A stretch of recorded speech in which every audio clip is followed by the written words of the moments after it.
పనే పరమాత్మ అనే మాట మీరు వినే ఉంటారు.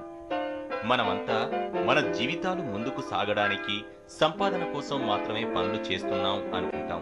కానీ పని చేస్తున్నప్పుడు, అది ఇష్టంతో పని చేస్తున్నప్పుడు మన మనో చైతన్యం ఆనందంతో చిందులు వేయటం మీరెప్పుడైనా గమనించారా? చిన్నారులు బొమ్మలతో ఆడుకుంటున్నప్పుడు కలిగే ఆనందం లాంటిదది. గంటల్ని, రోజుల్ని నిరంతర సాధనలో కరిగించి కొన్ని రంగాల్లో విజయకేతనాలు ఎగరవేసిన కళాకారులు, క్రీడాకారులు, వ్యాపారవేత్తలు ఇలాంటి వారిని చూసినప్పుడు సాధారణ జనానికి చాలా ఆశ్చర్యంగా ఉంటుంది. వారికి అంత ఓపిక, తీరిక ఎక్కడి నుంచి వస్తుంది అనే ప్రశ్న మదిలో ఉదయిస్తుంది.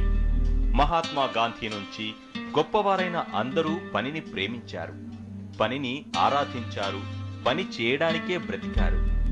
ఈరోజు పని మీద ఇంత సుదీర్ఘంగా ఎందుకు చెప్పాల్సి వచ్చిందంటే, దీనినే థెరపీగా ఉపయోగిస్తూ మానసిక వికలాంగులకు శిక్షణను, ఉపాధిని, ఉల్లాసాన్ని ఇస్తున్న మనో చైతన్య మానసిక వికలాంగుల వృత్తి శిక్షణ కేంద్రం గురించి మనం ఈరోజు చెప్పుకోబోతున్నాం.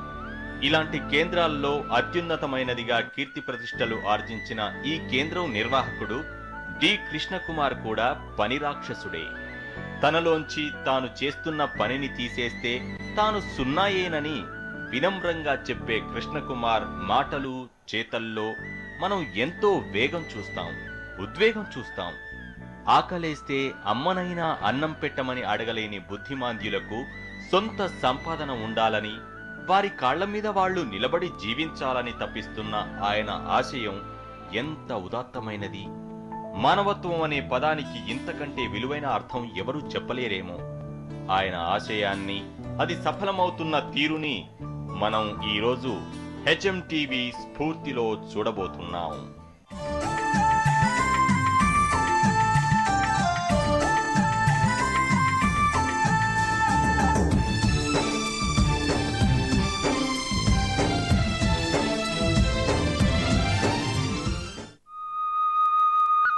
కరీంనగర్ జిల్లా గోదావరి ఖనిలో మనో చైతన్య మానసిక వికలాంగుల వృత్తి శిక్షణ కేంద్రం ఉంది.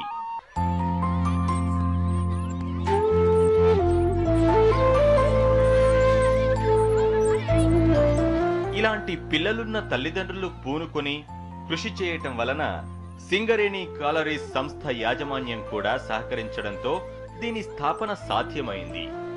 ఇక్కడకు వెళ్లి చూస్తే మనకు అద్భుతం అనిపించే అంశాలు ఎన్నో కనబడతాయి. అన్ని విధాలుగా ఇతరుల మీద ఆధారపడి మాత్రమే బతకగలిగే మానసిక వికలాంగులు ఇక్కడ ఆనందంగా పనిచేస్తుంటారు. ఎంతో సుశిక్షితుల్లా అత్యంత క్రమశిక్షణతో తమ విధులు నిర్వర్తిస్తుంటారు.